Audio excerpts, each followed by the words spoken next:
विश्व विक्रमवीर विराग मधुमालती जी इनके green walkathon के दौरान अंतर्राष्ट्रीय जैन साहित्य संगम द्वारा आयोजित राष्ट्रीय अधिवेशन में शामिल होने का मौका मिला। इस अवसर पर कर्नाटक के राज्यपाल सम्माननीय गहलोत जी का भाषण सुनने मिला। देवेंद्र ब्रह्मचारी जी, जैन साहित्य संगम की अंतर्राष्ट्रीय अध्यक्ष आदरणीय श्रीमती मंजू लोढ़ा जी, राष्ट्रीय अध्यक्ष कवि जगदीप एन हरदर्शी जी, राष्ट्रीय महामंत्री आदरणीय श्री मनोकामना जी, राष्ट्रीय संरक्षक श्री राजेंद्र काठेड़ जी, सम्माननीय साहित्यकार कवि एवं अतिथि और मीडिया के महानुभाव, मंच संचालन कर रहे आदरणीय प्रकाश जी जो इस कार्यक्रम में आने के लिए हमको निमंत्रित करने आए थे, उनके साथ 5 महानुभाव भी आए थे। और राजेंद्र काठेड़ जी जो मेरे पारिवारिक संबंधित है, नागदा के निवासी, उन्होंने एक बार में अनेक बार दूरभाष पर चर्चा की और कहा कि आपको उस कार्यक्रम में आना ही है। मैंने कहा कि मेरा कार्यक्रम इस तारीख में व्यस्त है, इसलिए आना संभव नहीं है।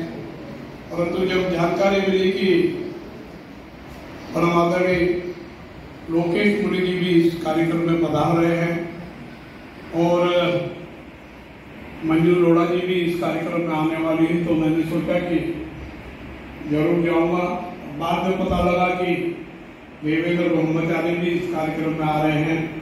मैंने सोचा सबका आशीर्वचन, सबका मार्गदर्शन मिले, उनका प्रवचन सुनने को मिले और प्रेरणा मिले, इस कारण से मैं इस कार्यक्रम में आया।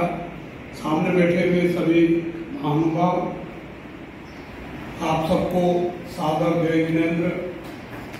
और इस साहित्य संगम कार्यक्रम में उपस्थित सभी महानुभावों का हार्दिक अभिनंदन करता हूँ, स्वागत करता हूँ और आप सबको शुभकामनाएं देता हूँ। ये जानकर बहुत प्रसन्नता होती है कि अंतर्राष्ट्रीय जैन साहित्य संगम जैन धर्म और इसके साहित्यिक, सांस्कृतिक धरोहर को विश्व स्तर पर प्रचारित करने का महत्वपूर्ण कार्य कर रहा है।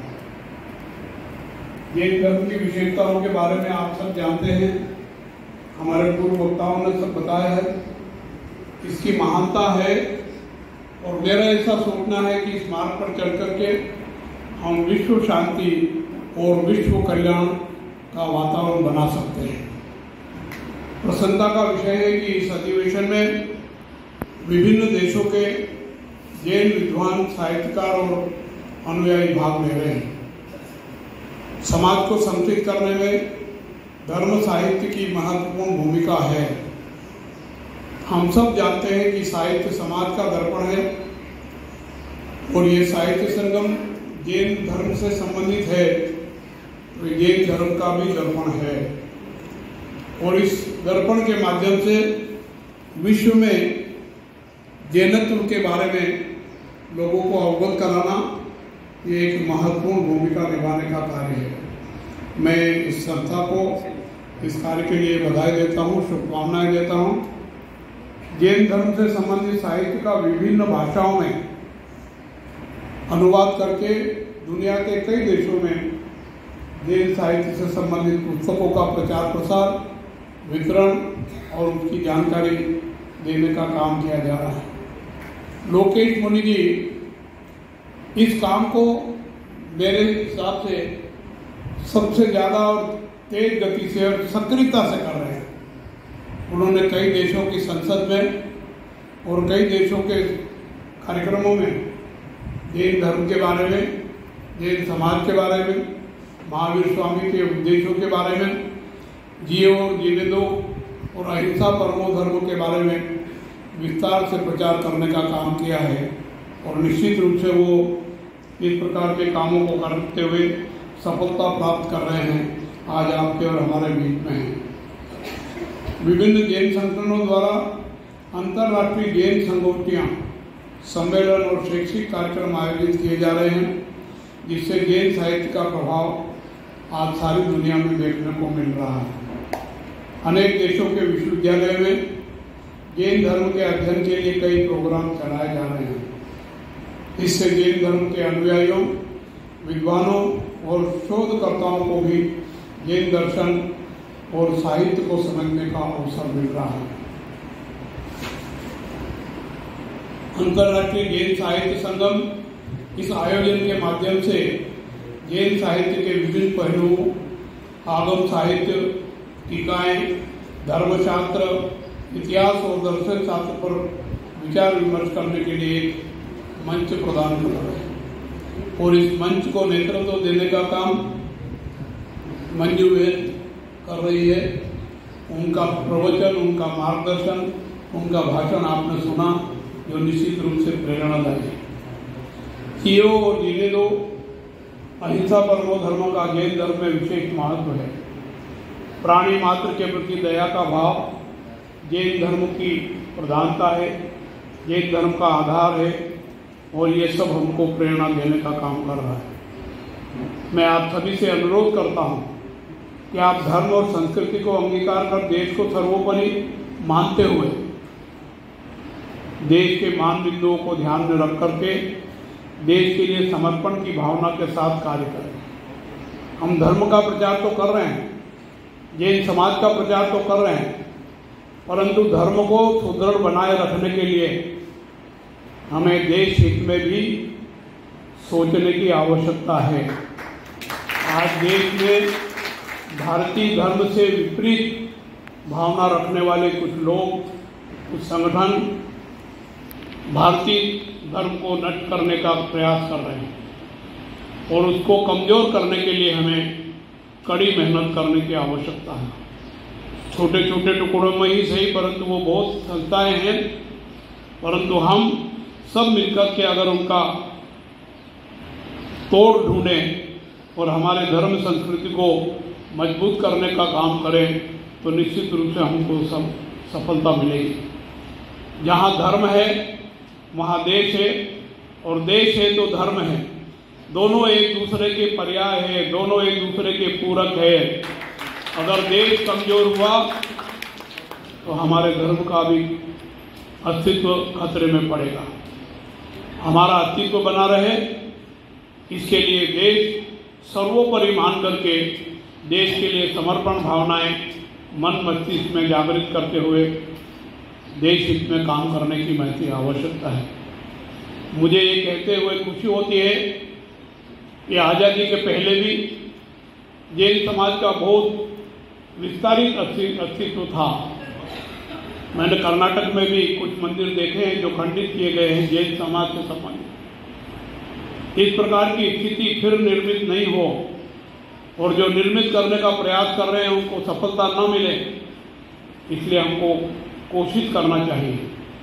और नहीं तो मैंने ये भी पढ़ा, आपने भी सुना होगा, देखा होगा कि सऊदी अरब में 8000 वर्ष पुराना अपना मंदिर सर्वे करने वालों ने प्राप्त किया, देखा है।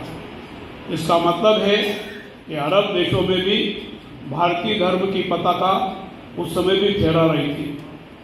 सारे विश्व में धर्म पताका को फहराने के लिए हमको कर्तव्य निष्ठा से और कठोर परिश्रम से काम करना पड़ेगा। जैसा लोकेश मुनि जी ने कहा, हम 13 पंथी हैं, हम तो ये भिन्न भिन्न पंथों को पूजा पद्धति की दृष्टि से ही देखें, महावीर पंथी बनने का कोशिश करें, महावीरवादी बनने की कोशिश करें।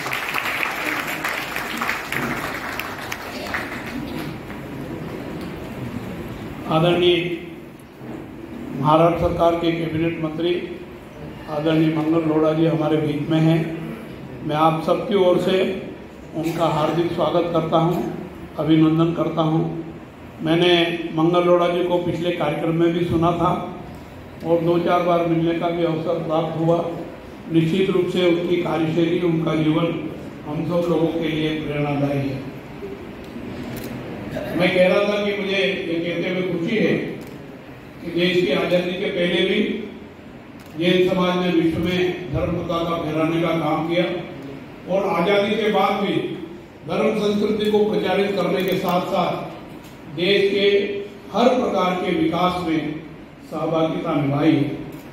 आज देश की अर्थव्यवस्था दुनिया के देशों की तुलना में 5वें स्थान पर है और इस अर्थव्यवस्था को इस स्तर पर पहुंचाने में भी जैन समाज की और वाणिज्य विभाग से काम करने वाले समाज की अहम भूमिका है। आज सारे देश में वातावरण बना है कि देश तेज गति से विकास के मार्ग पर आगे बढ़ रहा है।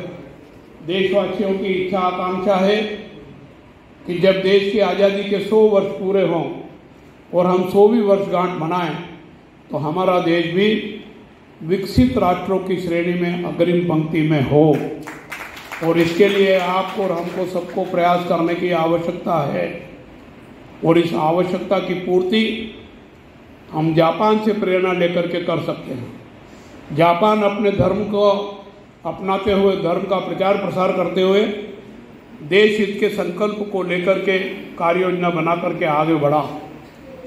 हमसे 2 साल बाद आज़ाद हुआ। दूसरे विश्व युद्ध में जापान पूरी तरह से बर्बाद हो गया था, परंतु संकल्प देश हित का लेकर के काम किया तो आज वो विकसित राष्ट्रों में तीसरे चौथे स्थान पर है। चीन भी हमारे बाद 1949 में रिपब्लिक हुआ। हमारी आज़ादी के 2 साल बाद रिपब्लिक हुआ और रिपब्लिक होने के बाद उन्होंने देश हित को सर्वोपरि मान करके काम किया। वो भी विकसित राष्ट्रों की श्रेणी में तीसरे स्थान पर है, चौथे स्थान पर है। हमारा देश भी सोने की चिड़िया कहलाता था, विश्वगुरु कहलाता था। आज भी वो क्षमता देशवासियों में है, हमारे धर्मगुरु में है, गुरुजनों में है, शिक्षकों में है। आज भी हम फिर से विश्वगुरु बन सकते हैं, सोने की चिड़िया बन सकते हैं, अर्थात देश की अर्थव्यवस्था सुदृढ़ हो सकती है, देश विकसित राष्ट्र बन सकता है। इसके लिए हमको संकल्प लेकर के जो कार्य योजना बनती है सरकार की, उन पर अमल करने में सहभागिता निभाना चाहिए। पर्यावरण की दृष्टि से भी जैन धर्म ने, जैन समाज ने जीव दया के माध्यम से प्राणी मात्र की रक्षा करना, उनका संरक्षण करना, संवर्धन करना, इसके लिए अनेक कार्य योजनाएँ बनाई है। उन सब कार्य योजनाओं पर भी हम अमल करने में सहभागिता निभाएं।